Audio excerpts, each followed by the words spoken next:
9:17 está con nosotros Andrea González, ex candidata a la presidencia de la República por Sociedad Patriótica. Sus impresiones, Andrea, bienvenida, sobre el debate presidencial del domingo. ¿Qué conclusiones sacó de este encuentro? Buenos días, chicos. Siempre es un gusto arrancar con la energía que hay aquí en esta cabina. Creo que el debate presidencial, y en lo personal, creo que los debates enriquecen un montón la democracia en tanto y en cuanto sea de ideas y no de personas. Lo dejamos muy claro, creo, en el primer debate, ¿no? Donde más bien faltó el tiempo para poder hablar mucho más a profundidad de... Porque, por supuesto, tú siempre tienes que dar un análisis de la problemática, ¿cierto? Compaginar con esa problemática para luego ofrecer una solución. De lo contrario, tú tal vez ves una problemática donde tu electorado no lo ve. Sin embargo, cosas que me llaman muchísimo la atención a mí, es como la candidata que representa el socialismo del siglo XXI tiene tan corta memoria en el tema, por ejemplo, de educación, que es uno de mis fuertes. Yo como profesora durante 7 años, como docente, no darse cuenta que el hilo conductor de la destrucción del sistema educativo de este país vino de la mano no solo del adoctrinamiento, que sí salió un poco en el debate presidencial la palabra, y todos lo sabemos.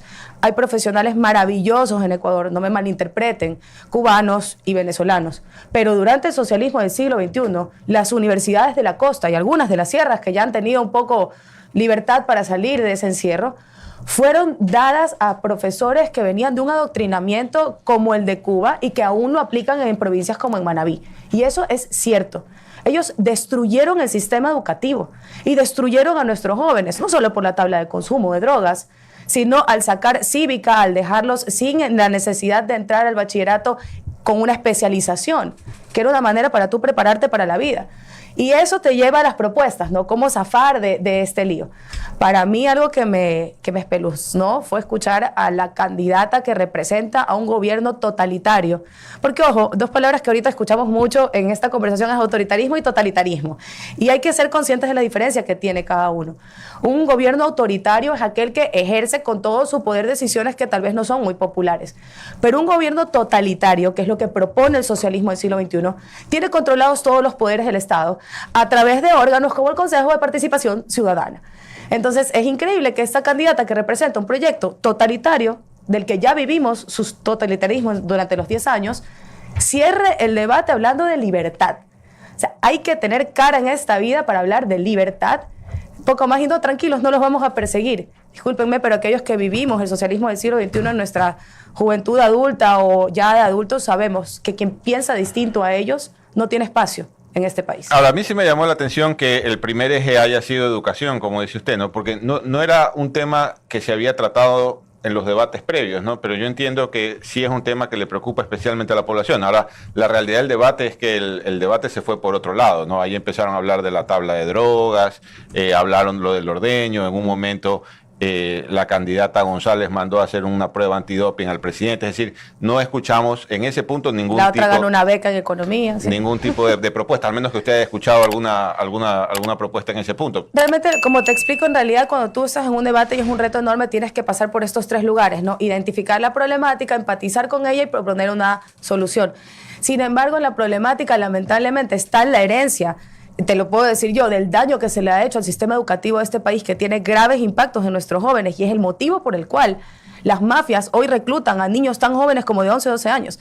Entonces, esto tiene un hilo conductor que habla también de la reparación del tejido social, que tú puedes muy bien llevar por otros temas. Sin embargo, sí, definitivamente no hubo el espacio para poder dar soluciones específicas, porque por supuesto es que es descarado que la Revolución Ciudadana se jacte de poder resolver un problema del cual ellos son responsables. Andrea, buenos días, qué gusto verte.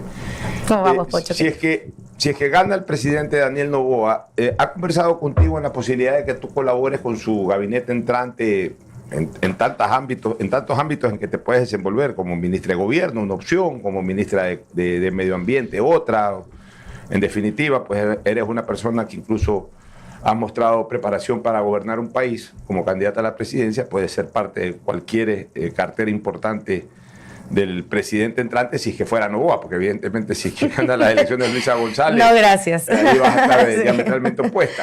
Exacto. Esa podría ser una opción que quisiera saber si que la has conversado, o la otra, te vas por línea independiente, crear un nuevo partido, participar en próximas elecciones seccionales o esperar las elecciones nacionales. ¿Cuál es un poco tu norte político, Andrea? Rescatar el país. Ahorita Pero se necesitan las manos más preparadas. Claro, pero mira, siempre en lo dispuestos. puntual, en lo político, en lo conceptual, sí. Ya, siempre dispuestos sacar a adelante ayudar. al país, pero en lo exacto, en lo preciso, ¿cuál es tu camino? Nosotros creemos que este proyecto de país se usa en las mejores manos y los más expertos. No es necesario fungir un título de ministerio como para poder ayudar. Siempre estamos con las manos abiertas y como tú bien lo dices, un proyecto político agrupa muchos pensamientos distintos en libertad. Porque te puedo decir que definitivamente hay cosas que se pueden mejorar y me encantaría poder hacerlo. No es necesario que tal vez lo haga desde un punto o desde un lugar visible o público como tal. Sin embargo, queda claro que dentro del otro proyecto político no habría absolutamente nada que hacer. Cuando nosotros, cuando ya pasaron estas elecciones y hablamos de un movimiento político local, lo hacemos porque vemos la necesidad de que exista el espacio verde liberal. Es algo muy nuevo, recién se está viendo en Europa, en el Parlamento Europeo, y no nos estamos haciendo los europeos, sino que realmente fue reconfortante hablar con la Unión Europea y entender que hay toda esta tendencia ya sucediendo en Europa, un poco respondiendo a lo que le pasó a Alemania con este verde izquierda muy radical, que ahora pues tiene este efecto rebote que va a la otra extrema de la derecha. Este espacio verde liberal habla más de un proyecto muy amplio donde haya el espacio para que podamos conversar de qué es sostenible, pero empezando por lo financiero. Entonces, más que convertirse en una tarjeta para poder participar en una seccional, este es un proyecto que se lo debo a mucha gente que no encuentra su espacio en estos momentos en la política como está. Porque ya solo ser verde, liberal, no tienes ninguna cabida en los partidos políticos o en el pensamiento político del país como está planificado. Pero siempre dispuestos a ayudar, Porcho. En este momento el país, tal como lo dije con el tema de Esmeraldas, necesita los más capaces. Podemos tener diferencias, podemos tener diferentes maneras de llegar, pero creo que hasta queda claro que ambos candidatos en sus diferencias compartían un objetivo, por ejemplo, generar más empleo. Lo que no deja claro la candidata del socialismo es que ellos van a generar más empleo desde la parte pública y tendremos de nuevo un Estado obeso que secuestra el voto, porque en el momento que más del 50% de la población trabaja para un gobierno se llama el secuestro de la democracia. Y tampoco nos faltó que quede muy claro que el otro propuesta, que a pesar de que es centro-izquierda, entre comillas, y en esto cito cómo se autoclasifica el proyecto de ADN, sí habla pues de una producción de empleo desde el lado privado, donde lo hemos visto porque se han hecho alianzas público-privadas. Entonces, son detalles importantísimos. Ambos quieren generar empleo, sí, pero un proyecto quiere hacer un Estado obeso, que ya sabemos lo que sucede, donde desaparecen aquellas instituciones que pueden darle contrapeso, porque eso sí es totalitarismo. Se van a tomar la asamblea. Tienen la asamblea tomada, nunca se fueron. Hablan de que no están en el poder desde hace más de 8 años, pero jamás se fueron de la Asamblea Nacional. Y tienen un montón de representantes en las locales. Entonces, de haberse ido, nunca se han ido. Lo que no han tenido de nuevo es el Ejecutivo. Todo lo demás lo tienen tomado. Entonces, es importante que tal vez en el debate no dejan claro que pueden compartir objetivos, pero el fin no justifica los medios. Y ya sabemos cómo llegan ellos a esos objetivos. Andrea, bienvenida a Punto de Orden. Marisol Pons te saluda. Marisol. Tú mencionabas que la candidata Luisa González, representante del socialismo del siglo XXI, afrentosamente o paradójicamente cierra el debate hablando de libertad. Así es. Existe la teoría de que el momento en que el socialismo del siglo XXI coopta la presidencia de la República está para quedarse de largo, es decir, muy similar a lo que pasa en Venezuela, que tienen 25 años de una dictadura, un pase manos entre Hugo Chávez y Nicolás Maduro. ¿Crees tú que esa es una amenaza real? ¿O crees que es un fantasma, como el correísmo lo menciona? No, creo que es la misma semilla de lo que vemos y no hay que perder este hilo conductor, ¿no? Diego Borja, el binomio de Luisa, va al ALBA, se convierte en el representante del gobierno de Correa cuando Hugo Chávez propone esta nueva moneda, ALBA, el proyecto Sucre. Su tesis es la punta del iceberg. Yo creo que, por ejemplo, la candidata del correísmo se equivoca cuando ella dice que sus representantes de asambleístas, políticamente correcto, hablan de un tema que no dominan y hablan de una moneda paralela. Por el contrario, ellas están demostrando que son excelentes alumnas de su proyecto político. Este proyecto político nace en los amaneceres de Hugo Chávez y está continuando a través de un proyecto que, mira, el socialismo, yo no estoy diciendo que el socialismo ha fracasado a nivel mundial, tal vez el socialismo europeo sí ha funcionado, pero el socialismo latinoamericano ha dejado una huella a lo largo de Latinoamérica que ya no se puede tapar con un dedo. Cuando ella responde que sí... ¿Una huella de qué? De destrucción, de corrupción, de caos, de adoctrinamiento, de pérdida total para nuestros recursos no renovables y nuestros jóvenes. Cuando ella acepta que tiene que reconocer el gobierno del dictador Maduro, porque tiene que enviar de regreso a los venezolanos que de manera, según ella, ilegal han migrado. Ella, en primer lugar, no necesita reconocer el gobierno de Nicolás Maduro para enviar de regreso a inmigrantes ilegales. Trump lo está haciendo sin reconocer el gobierno de Maduro. Y en segundo lugar, fueron ellos los que pusieron la ciudadanía universal en la Constitución de Montecristi y luego pidieron que se borre incluso como requisito el pasado judicial de estas personas. Entonces, ¿de qué estás hablando cuando tú mismo eres el causante de este tema? Yo no creo que Luisa es socialista. Yo creo que ella como persona no tiene ni un pelo de socialista, te voy a decir la verdad. Creo que ella representa el anclaje al poder que tienen como proyecto político porque nunca lo dejaron de tener. Simplemente les falta la presidencia, porque todo lo demás siempre lo han tenido cooptado. Me pareció muy interesante esto que dice usted de la relación que hay entre el socialismo y la protección al medio ambiente, ¿no? Concretamente con el caso Esmeraldas. El tubo que se rompe no es el tubo que construyó la empresa privada, el OCP, sino que fue el tubo que administraba el Estado ecuatoriano a través de Petroecuador, la empresa pública, hace 30 años y que fue construido hace 52 por la Texaco. Me parece interesante. Pero yo quería que regresemos al debate y no tanto en el fondo, sino en la forma. Vimos yo por lo menos nunca la había visto a Luisa González tan agresiva, ¿no? En algunos puntos increpando al presidente, creo que lo acusó de muchas cosas, en un momento a mí me respetas, majadero y todo eso. Eso estaba planificado. ¿Cuál sería su opinión de eso? ¿Le parece que es falso o le parece que en un espacio tan amplio de debate, porque fue distinto al debate que tuvo con usted, donde tenía pocos segundos, pudo enseñar sus verdaderos colores o como parece que anticipa usted, es una cosa totalmente planificada? Yo creo que es planificada y te voy a decir algo que, perdón, tal vez sea un poco grosero. No sé para qué le pagan a los politólogos. Definitivamente están quedados en este proceso y no leen hoy un electorado. Luisa González tenía que haber ido con una actitud mucho más fuerte que la anterior, dado que para algunas personas lo que sucedió en el debate entre ella y yo la había dejado en una situación de desventaja. Por ende se veía venir que iba a venir lo que conocemos en los barrios como empoderada. Se sabía eso. Pero al utilizar en primer lugar una frase parecidísima a la que usó el expresidente Lasso en el debate presidencial, porque cada vez que ella decía Noboa, no mientas, todos decíamos otra vez, porque ella era lo que se posicionó en el imaginario era Guillermo Lasso con Andrés Arauz. Eso no entendí. No sé cómo pagando politólogos tan caros e internacionales le permiten cometer ese error, que es nefasto.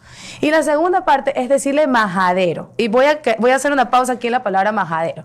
Aquellos que tenemos memoria, recordamos claramente a un Rafael Correa diciéndole majadera a Marta Roldós, diciéndole majadera a cualquier mujer que pensara distinto a él y arremetiendo en todas las sabatinas contra mujeres como... Si estoy de acuerdo o no con ellas, ¿no? Pero igual, Janet Inostroza, Cintia Viteri, Tania Tinoco, que se lleva el premio del Top 10 hecho en algún momento por la posta de cuáles eran las mujeres más atacadas en las sabatinas por Rafael Correa. Y lo majadero te rompe con una generación con la cual tú quieres llegar.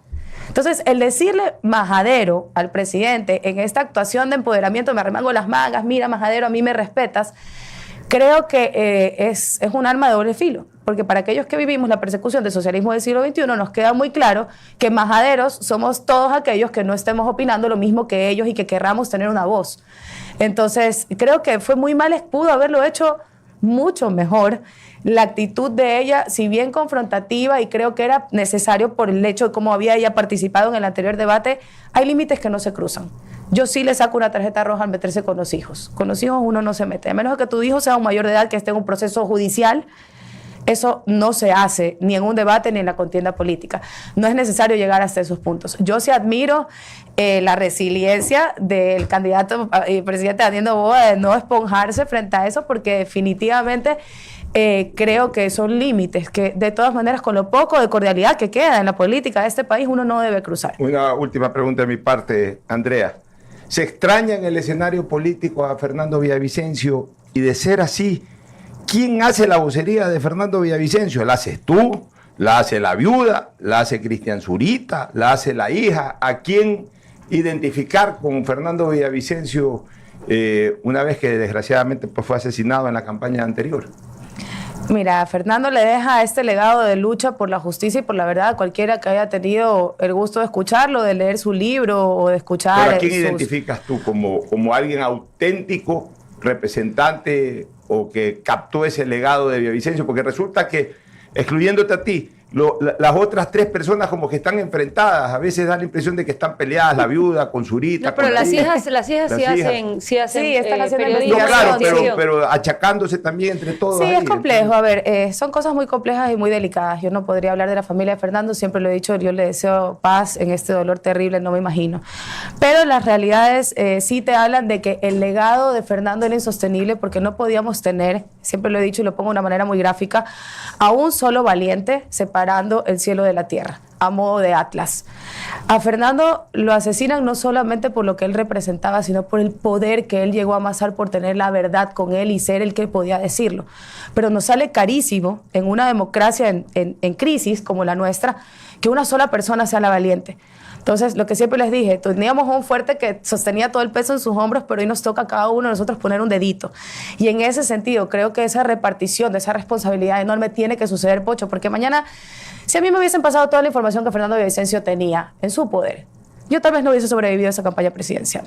Yo fui muy cauta en recibir la información que iba a mantenerme con vida y eso no puede seguir pasando. Necesitamos que esa información sea repartida, democratizada, divulgada desde cada rincón, desde la mesa de tu casa hasta quien tiene un micrófono como nosotros.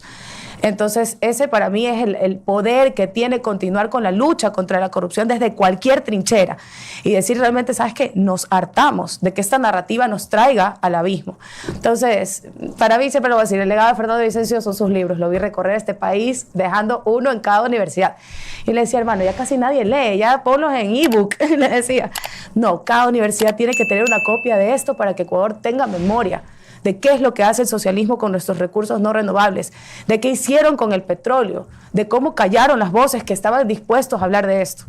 Entonces eso, el legado de él somos todos en realidad, todos quien quiera ser valiente. Muchísimas gracias, Andrea González, por esta entrevista. Vámonos al corte y regresamos enseguida.